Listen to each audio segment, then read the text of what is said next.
Maqaa Abbaa, kan Ilmaa, kan Hafuura Qulqulluu Waaqa tokkotti ni amanna. Ameen.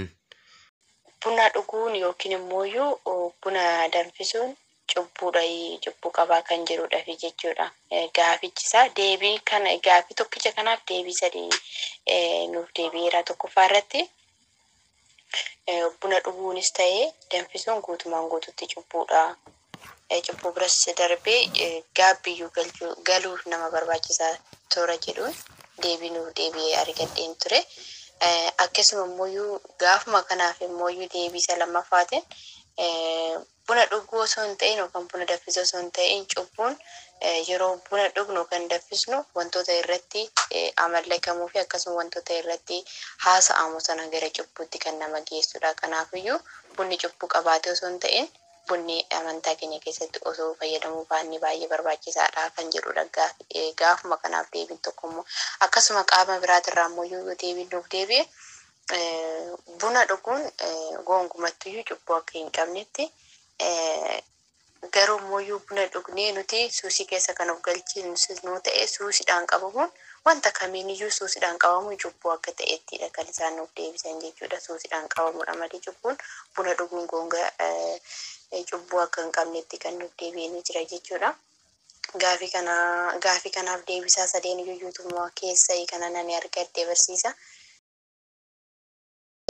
Gaafii tokkichi kun deebii garaagaraa gosa sadii fidee yeroo dhufutti gaafii akka dhuunfaa kootti gaafii natti ta'e mi'aan akka nama tokkootti kan fudhachuun qaba barsiisa. Kamtu sirriidha meesin immoo kanarratti deebinaaf laadda gabaabsatu anillee dheeresseera dhiifama. Buna hangaan fakkeenya kan gaarraatiitti dhugaatiin ture ammas dhugaan jira tarreessuus isaatiillee qabaachuudha baadhu jechuudha. Garuu immoo bu'aa isaatii fi miidhaa isaa gargar baasee tanto hin beeku. Buna dhuguu kan kootiif gaabbii galuun qaba. Akkasuma bunni abaaramaadhaa balaaleffachuu qabna. Kabajamtootaaf jaalatamtoota maatiiwwan Waaqayyoo egaa gaafiiwwan amma ka'an gabaabsinee ilaallaa. Gaafiiwwan kun gaafii hunda keessanii ta'uu danda'a beekuus kan qabdan waan ta'eef jechuudha. Gaafiin inni jalqabaa buna dhuguun cubbuudha moo cubbuu miti gaafii jedhudha. Egaa akka wangeela yookiis immoo seera macaafa qulqulluurra dhaabbannee qannoona abbooliin keenya nu barsiisanii fi nu gorsan irratti bu'uura taasifachuudhaan kan deebii kana isiniif deebisu buna dhuguun yookiin immoo buna danfisuun cubbuu miti jechuudha. Maaltu cubbuudha kan jedhu immoo waliin kan laalu ta'a jechuudha. Inni biraan immoo as keessatti wanti nuti ilaallu bunni abaaramaadha kan jedhudha jechuudha. Namoonni tokko yaada garaa kan kaasan jiru. Fakkeenyaaf bunni abaaramaadha, caatiin abaaramaadha, tamboon abaaramaadha. Sababiin immoo isaan abaarramaniifis gooftaan keenya Yesuus Kiristoos gaafa inni fannoorra oolu biqiloonni biraa inni goggoganii isaan kun garuu hin lalisan kanarraa kan ga'e Waaqayyoon guyyaa sana abaareera jedhanii kan dubbatanis jiru. Haa ta'u malee gaafii kanaaf yookiin immoo ragaa qabatamaa wanti namoonni dhiyeessan hin jiru. Walumaa galatti gaatii Waaqayyoon wanti inni abaare akka hin jirredha. Macaafa qulqulluu irratti kan nuti dubbisnu. Waaqayyoon uumamoota hundumaa erga uumeen booddee ni eebbisee jedha seera uumamaa keessatti jechuudha. Kanaafuu buna dhuguun cubbuudha. Buna danfisuun cubbuudha. Isarra darbee immoo gaabbii akka galu dirqama nu taasisuu danda'a kan jedhu irratti gaafa laallu wantoonni akka nuti gaabbii galuuf nu taasisan jiru. Wantoonni immoo dirqama gaabbii akka galluufis immoo nu taasisnee jiru jechuudha. Kana gaafa jennu buna dhuguus ta'ee buna danfisuunis cubbuu miti. Yoo danda'ame garuu hin dandeenya taanaan filannoo keenya waan ta'eef buna dhiisuu yookiin immoo dhuguu dhiisuun danfisuu dhiisuun mirga keenyadha. Dhiisuu hin dandeenya jechuudha. Sababiin isaayyuu murtee mataa keenyaa laachuu waan dandeenyuuf nyaachuu fi dhuguu dhiisuun nyaachuunis dhuguunis fedhii keenyatti kan bu'uureffame waan ta'eef jechuudha. Kanaafuu buna danfisuu fi dhuguu osoo hin taane cubbuu kan ta'u wantoota buna irratti raawwatamanidha jechuudha.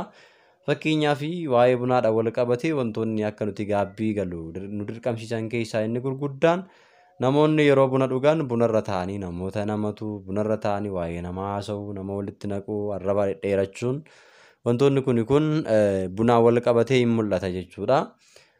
Dabalataanis immoo bifa waaqeffannaatti kan fudhatan namoonni baay'een jiru. Buna danfisanii fakkeenyaaf keessumattuu gadi buutanii yoo ilaaltan hawaasa darbe yookiin immoo abboolii keenya faadholii keenya darban keessatti jabanaallee buna itti danfisan sana filatanii jabanaa gurra lamaa jedhanii jabanaa sanitti illee abbaa hundi kan hin danfisne akka waaqeffannaatti kan taasisan jabanaa sanaaf kan sagadan namni illee dubarri tokkollee jabanaa sana fuuldura yoo darbite akka abaarsatti kan laalan akka waaqeffannaatti kan laalan jabanaa sanaaf kan shinii sanaaf illee kan kabaja laatan bifa waaqeffannaatti kan fudhatan hedduu isaanii jiru jechuudha. Ixaana aarsuudhaan yeroo sanatti nyaata qophaa'ee fi dhugaatii dhugame sanallee dhugamuudhaaf qophaa'e sanallee kan isaan utubaa jalatti naqan bifa waaqeffannaatti kan fudhatan jiru. Kun cubbuu guddaadha. Macaafni qulqulluun cubbuu akka ta'e nutti himaa. Waaqayyoon fuuldurattis kan nama gaafachiisudha jechuudha.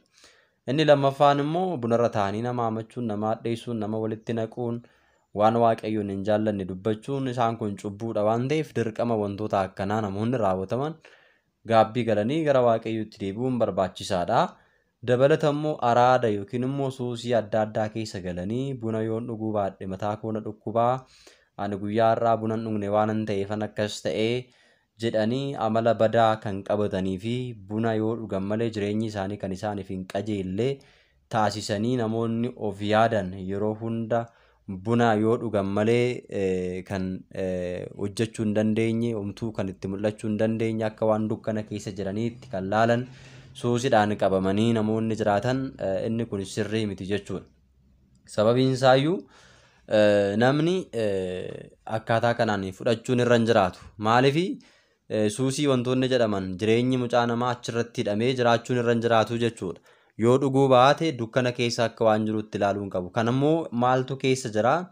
Adeemsi diinummaa harki diinaa keessa jira jechuudha. Bunaatiin araada qabameetiin namoonni sun buna yoo dhugan malee buna yoo danfisan malee ixaana yoo aarsan malee kan ittiin tolle jireenyi isaanii akka waan hin qajeelletti kan lakkaa'u waan jiraniif walumaa galatti egaa buna osoo hin ta'in kan jibbame bunarra ta'anii nama hamachuu, bunarra ta'anii waa waaqayyoon hin jaallanne hojjechuu, bunarra ta'anii waan fedhii waaqayyoo hin taane haasa'u, nama walitti naquu, suusiidha jedhanii suusiidhaaf dhuguu akkasuma immoo bifa waaqeffannaatti jijjiiruun buna wajjin wal qabatee dhiibbaa hawaasa guddaa keessatti yookiin immoo hawaasa bal'aa keessatti uumaa ture waan ta'eef wantoota akkanaarraa bilisa ba'uun barbaachisaadha. Buna gaafa dhugnu buna hin dhugna taana.